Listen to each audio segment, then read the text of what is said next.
everyone, I'm Angela. Welcome and welcome back to Angela's Fashion Mix. I hope you've had a fantastic Saturday and I thank you for returning to my 12 Days of Christmas. If this is the first one you've seen, we're now on day number 9 and I invite you to go back to 1 through 8 to see what I've been up to during this time here at the first part of December.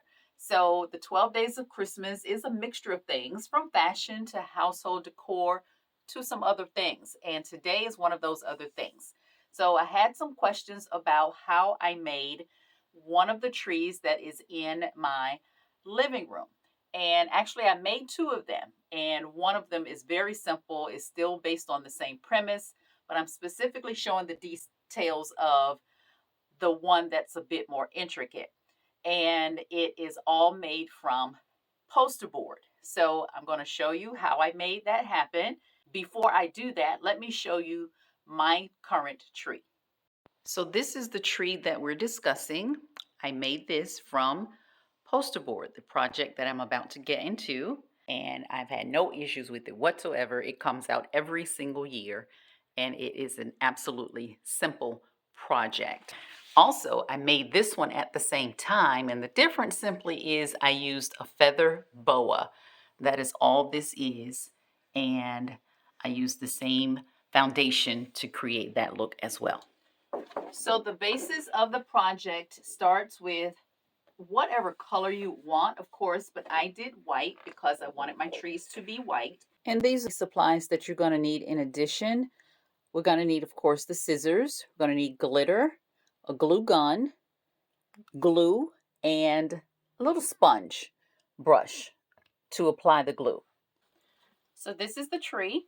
And of course, you can make this any height that you choose. So once you see how I constructed, you kind of get a feel for how many pieces of poster board you're going to need.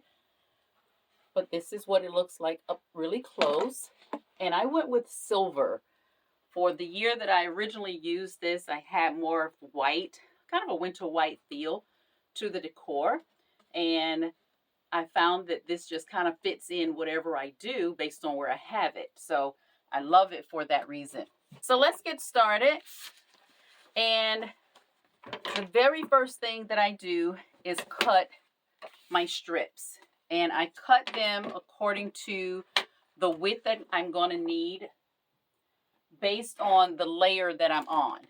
So as you can see, the bottom portion is wider, a little bit longer. And as you go up, they're going to get a little bit narrower.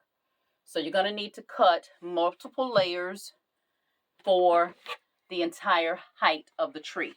And I didn't really measure anything. I was just going based on what I thought I wanted to see. So I started with squares. They're all going to be a square initially. And I just layered them and just cut out multiple pieces. And I'm not going to do the full tree in the tutorial. I'm just showing you how to get to that point. And so with the square, to get the shape of the actual flip, I just basically just cut it in that shape. So it basically becomes this shape for all of the pieces.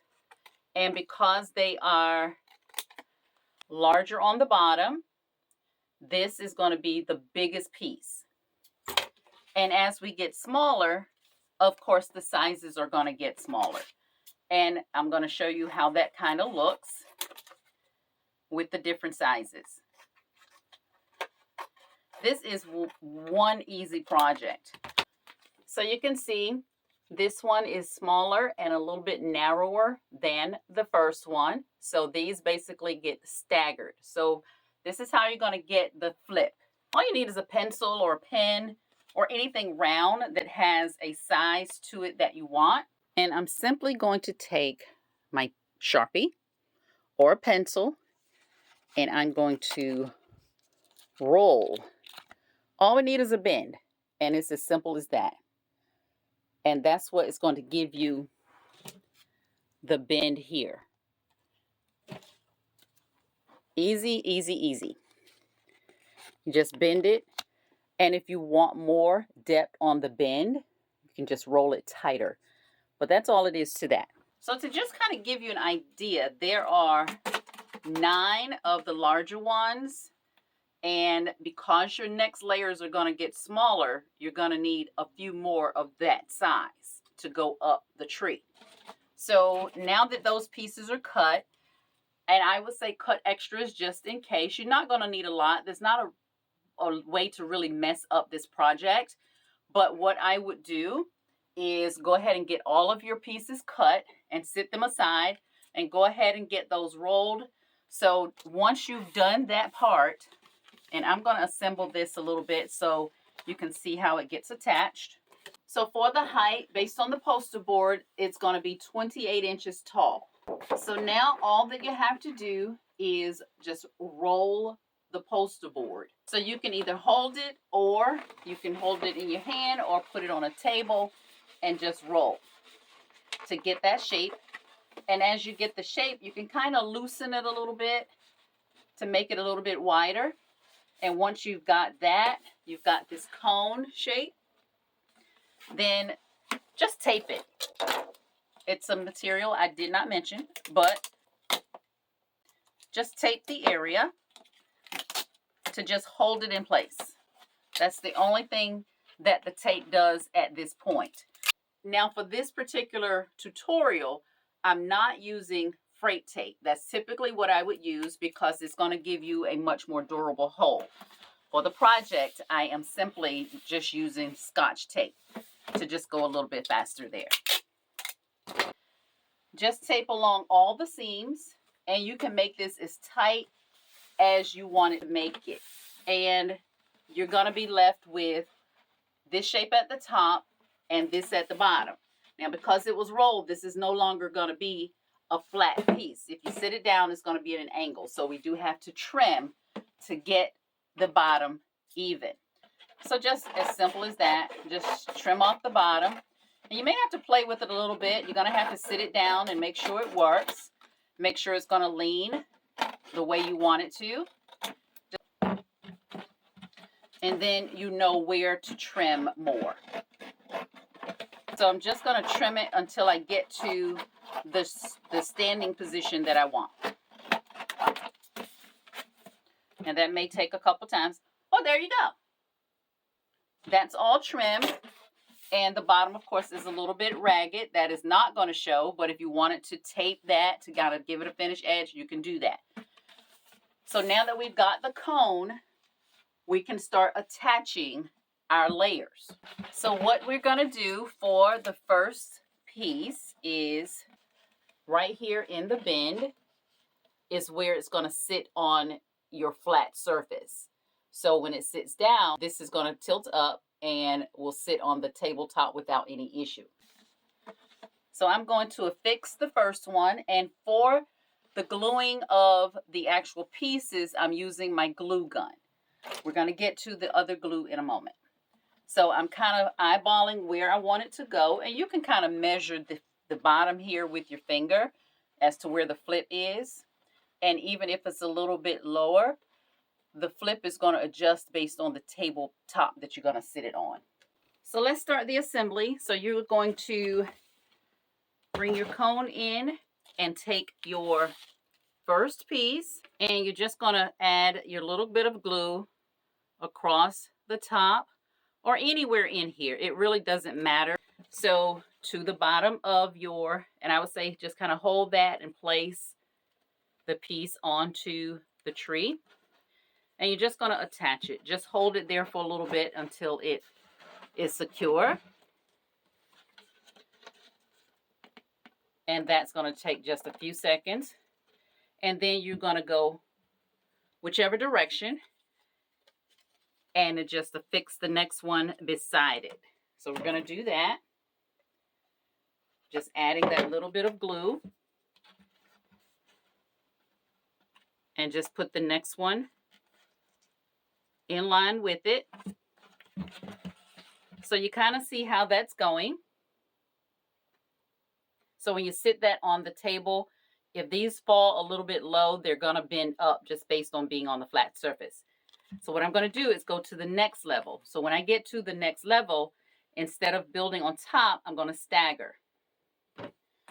So again, just with that little bit of glue across, wherever you choose to put it. And I'm going to go up to wherever you choose to go. Just make sure you cover the top. Just make sure you cover the top of the first piece and attach. So I've staggered this between the two pieces. And that's just going to give you some dimension as you build the tree. So it's going to set. So I don't spend a lot of time waiting for that part of the process. It's going to harden as I go. So next step, I'm going to just continue as if there was another piece below it. And you're just going to go around the entire circumference doing that. And as you go up, just remember to stagger each row. So again, just to give you a little more depth, it's just another piece. And then we're going to just continue to stagger. Just continue to stagger. That's going to be the key to getting that kind of detail. Now, I'm not making this real secure for purposes of the tutorial because I'm not going to use this more than likely. But for the tutorial, see how that is starting to take a little bit of shape. So the key is to simply follow that entire process up the entire cone. And here's where I'm going to show you how to add the detail. So I went with silver. Like I said, I was in kind of a winter wonderland kind of feel with that particular year.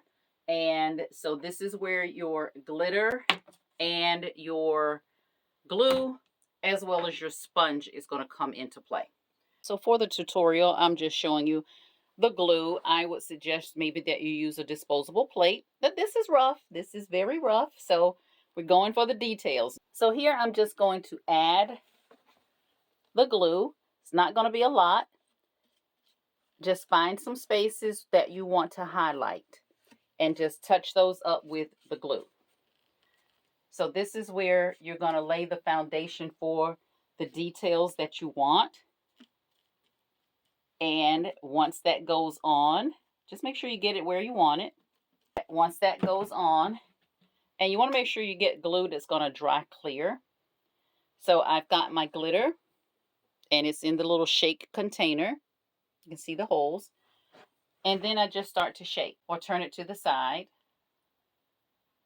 and just start to shake, and it's going to attach where you have the glue. Now, I would say shake this on a place that is going to gather it for you. So the part that falls off, you're going to be able to reuse that. You all remember how we used to do those projects in school. It's the same thing. So there you can see where the glue is based on where the glitter is. And then you're going to take that and go all the way up the entire base of the tree. And if you need more, you can just go in where the glitter didn't land and just add more if you want to do that. Easy, easy to do. And just continue that process.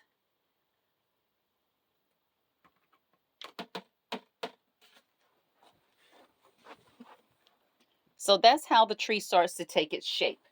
So once you have done that up the entire tree, once you get to the top, you're going to have to finagle that just a little bit to get an actual point, unless you're going to put something up there. But all I did on this was just kind of bend it in a little bit and tuck it so that it takes a little bit of shape. So it becomes more of a point. And then you can secure that. So once you've got all of that done and you're satisfied with what it looks like, what you should end up with is something that resembles this. So that's it. And that's what the inside looks like. And I secured it, like I said, with freight tape, with just the clear packing tape. And that's all this is. And this has been together in this way for, I would say, 6 or 7 years. And I have loved pulling it out year to year. So if you have some other versions or other things that you want to create, you can definitely do that. As I mentioned, the boa, that was one thing I wanted with that winter theme. And you can find all kinds of other things to do with the basic cone shape. The possibilities are endless. So I just wanted to share that. I had some questions about it. And so I thought I would go ahead and bring that in now in case you wanted to do some of these now for the holiday. So like I said, it was a rough tutorial. I didn't have all the long and drawn out components because it is such a quick project. But I hope you enjoyed it, and I hope you stay tuned for the rest of my 12 days of Christmas. And if you have not subscribed, please subscribe, like, and share the videos. I definitely appreciate that. I will plan to see you on Saturday. Also, a reminder that the last sale for Angela's Fashion Mix for this year will be on this coming Tuesday, December 12th at 7 p.m. Eastern Standard Time. I do hope you can join me there. Everyone have a fantastic rest of your night, and I will see you on Saturday for day 10 of my 12 days of Christmas.